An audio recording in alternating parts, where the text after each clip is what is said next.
After the whistle begins tonight at Central, where this happened.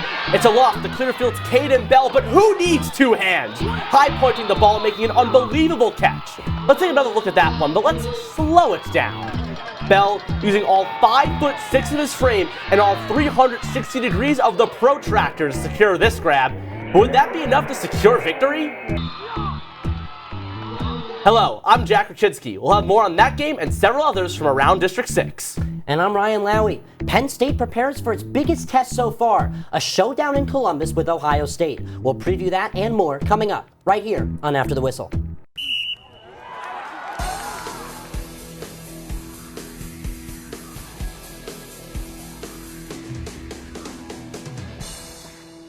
Our game of the week tonight features two teams in the playoff hunt as the 5-3 Penns Valley Rams visit the 5-3 Tyrone Golden Eagles. Tyrone is looking for redemption after losing a close one to Penns Valley last season. Let's get into this one as midway through the first quarter, Tyrone is up 7-0. Quarterback Ashton Walk will heave it down the field to connect with Andrew Weaver for the 45-yard touchdown, putting the Golden Eagles up 14-0 in the first quarter. We now shift to the second as first play back in the action, Ashton Walk fakes the handoff, and the young man will give his arm a shot as Weaver makes the catch and takes it all the way to the house for an 87-yard score, making it 21-0 Golden Eagles. Now less than a minute left in the half, Weaver will find Eli Woomer for the 43-yard touchdown as Tyrone will go into halftime leading Penns Valley 28-0. Back early in the third quarter, Weaver will fling it to the running back Brady Ronan, who will beat the tackle from the rear and take it to the house for a 57-yard touchdown, adding to Tyrone's lead 35-0. The game was called after 3 quarters, with Tyrone taking the victory 35-7. The Golden Eagles will host Forest Hills next week, having already secured their spot in the postseason. Both teams will have to wait to find their next opponents in the conference playoffs, which will begin next week. Our Game of the Week reporter Jenna Wisman was at the game tonight. Jenna, what happened in Tyrone this evening? Well, Ryan, Tyrone played well on both sides of the ball and picked up their 5th win in a row. Let's take a look. Tonight's game was personal for Tyrone. Last season, they fell to Penns Valley 28-21 after leading 21-7 the first 3 quarters. Penns Valley scored 21 points in the fourth quarter, pulling off an amazing comeback win.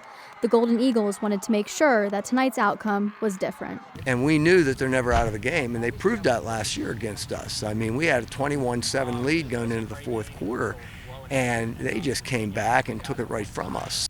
It's been a muddy night at Gray Veterans Memorial Field, but that did not stop the Golden Eagles from redeeming themselves and dominating against the Rams. Their D-backs were playing super far back, so I was able to, it opened up a lot of space, and our offensive line didn't let up anything. We had so much time to throw the ball, so that really helped. Receiver number 10, Andrew Weaver, had 2 out of Tyrone's 5 touchdowns on the night. His first touchdown of the game was a 46-yard reception late in the first quarter. From that point on, Weaver never missed a beat, catching deep balls left and right and receiving an 83-yard touchdown pass, making the score 20-0. In every phase of the game, we're trying to get better each week. And what we need to do is we've got to continue to work on our running game. We think that's been the key for us all year. We've run the ball pretty well. You can see that we're coming together. I mean, we still have a long way to go. We'll see if Tyrone can keep up the momentum as they look to head into the postseason. Reporting in the studio, I'm Jenna Wisman. Now back to you at the desk.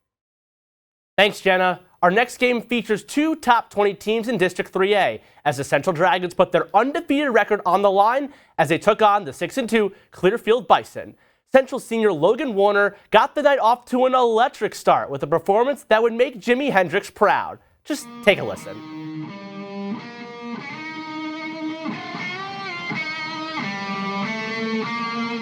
Let's go to under 5 minutes left in the first. It'd be wide receiver Jack Dunn catching a sling from quarterback Eli Mutler, putting them up 7-0. Dunn would have another touchdown later in the half, increasing the lead to 14-0. Looking to close the gap, we go back to our play of the week. It's Caden Bell putting them in scoring position with a full body twist to take the ball to the ground. That play sets up a much-needed score as Brady Collins hits pay dirt for 6. That draws the lead down to 7. Central still ahead. As the half winds down, Mutler launches it once more, finding Jacob Benton as he runs it through the end zone and into the fence. Central heads into the half leading 21-7. Clearfield's comeback effort would come up just short, and the Dragons of Central would take the win 27-21. Central keeps a donut in the L column as Clearfield picks up their third loss. Both teams are in the league playoffs and will await their opponents for next week. Now let's turn to some other scores from around District 6. Bishop McDevitt shut out Mifflin County 42-0, while Penn Cambria won at Bishop McCourt 41-20. Richland bested Chestnut Ridge 28-10. Cumberland Valley defeated State College 17-10. West Branch thrashed Meshannon Valley 34-12, while Bellefonte bested Huntington 14-13 for their first win of the season. And Altoona defeated Carlisle 28-19. The 3-4 Hollidaysburg Golden Tigers need a win to stay in the playoff hunt. Would they find one as they face District 4's Danville for the first time? Both teams entered the field with lots of noise and momentum as both bands were on scene to support their teams at Tiger Stadium this evening. On the first drive of the game, less than 2 minutes into the contest, Danville now set to punt, but it's blocked by Jay Albarano, and Brady Steiner jumps on it in the end zone. Hollidaysburg takes the lead 7-0. With 3 minutes and 50 seconds left in the first quarter, Madden Patrick lobs one to Cameron Kirsch, but Josh Banks forces a fumble, and Cooper Towell falls on it for Hollidaysburg. Now with seconds left in the first quarter, from 2 yards out, Patrick carries the ball in for a touchdown, and the Ironmen tie the score 7-7 going into the second quarter. With just 2 minutes remaining in the first half, Patrick slings it right to Aaron Johnson, who like a deck of cards shuffles his way through the Golden Tigers defense and takes it to the house for a long touchdown. Danville takes their first lead of the game 14-7. Danville tacked on 7 more and entered halftime leading 21-7. Danville wins the game 28-21 over Hollidaysburg as Danville jumps to 8-1. They're set to play the Executive Education Academy Charter School at home next Friday, while Hollidaysburg will fall to 3-5, and they will look to bounce back next Friday at home against Du Bois. It's a battle on I-99 as Bald Eagle continued its path to the postseason with a visit to Bellwood Antis.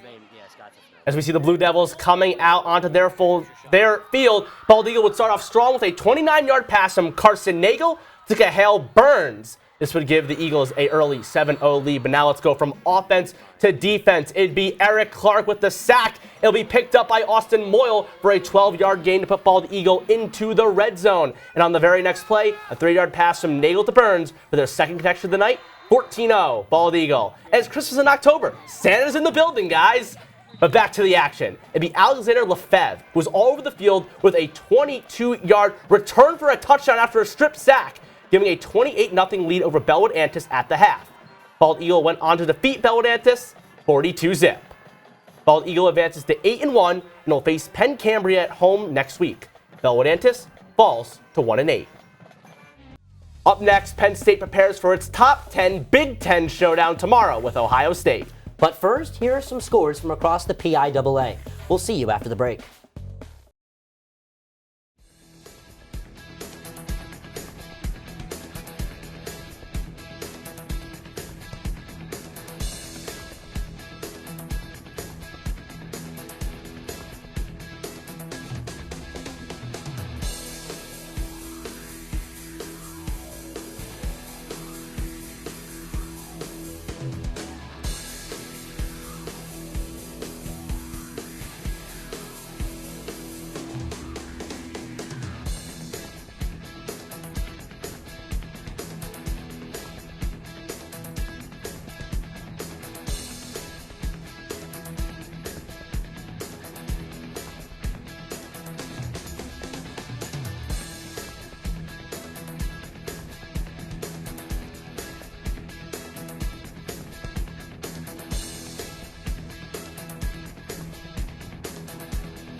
Hello and welcome back to After the Whistle, brought to you by Com Radio, Center County Report, and Penn State's Chapter of Awesome.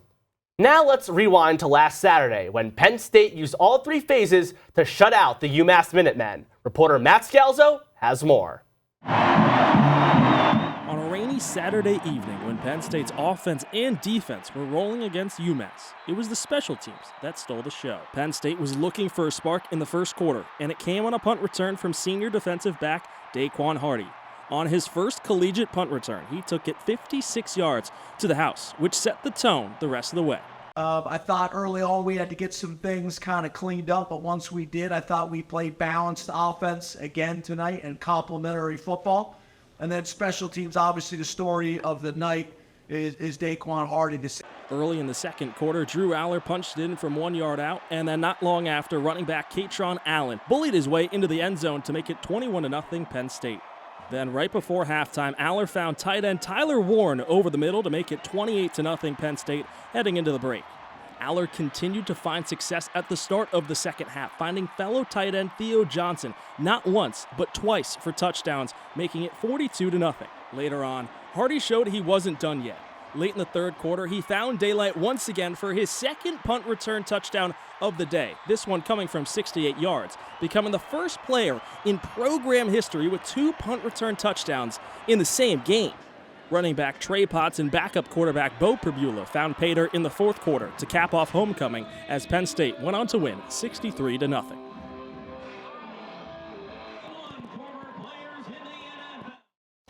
After defeating the Minutemen, Penn State now turns its focus to Ohio State. Center County Reports' Joey David has more.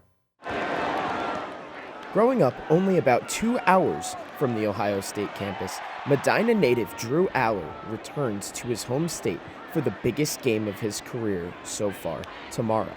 Penn State heads into this monster matchup with an unbeaten record. Coach James Franklin said this week the team needs to keep taking the season 1 week at a time. And they wouldn't be in this situation if it wasn't for their preparation in the past weeks. This is a really important game. Why? Because of how we've handled the previous 6. If we didn't handle the previous 6 the right way, you wouldn't be asking that question. Aller has yet to commit a turnover this season and has left every game early with a lead. That means, since becoming the starter, Aller hasn't played a full game start to finish. Franklin reiterated his faith in the sophomore quarterback, but also the way the whole squad has been playing. I do think we're playing really good complementary football, and that's a term that's thrown around a lot, but I think we're probably more complementary and more balanced than we've been in the past. Although all eyes will be on number 15, it'll take a top team effort to take down Ohio State. Both teams have not been ranked in the top 10 when facing each other since 2019, and Penn State has not won since 2016. In University Park, I'm Joey David for the Center County Report. You can catch the game tomorrow at noon on Com Radio. As the end of the regular season approaches, some do schools' homecoming weeks. This week was the homecoming week for both the Central Dragons and the Tyrone Golden Eagles. Both schools held a pregame ceremony to showcase their homecoming courts. Ceremonies concluded with the reveals of the King and Queen for Central High School and the reveal for Tyrone Area's High School Prince and Princess, as well as their King and Queen. Well, Ryan, Penn State, Ohio State coming up tomorrow. Are you excited? I am. However, I'm not going to be setting my alarm because I do need the sleep. A little sleep deprived myself. Hopefully I wake up in time for the fourth quarter, folks. For sure. Well, that wraps up Week 9. Join us next week as our coverage continues from around District 6. I'm Jack Raczynski. And I'm Ryan Lowy. Thank you all for catching up with us right here with local District 6 action on After the Whistle.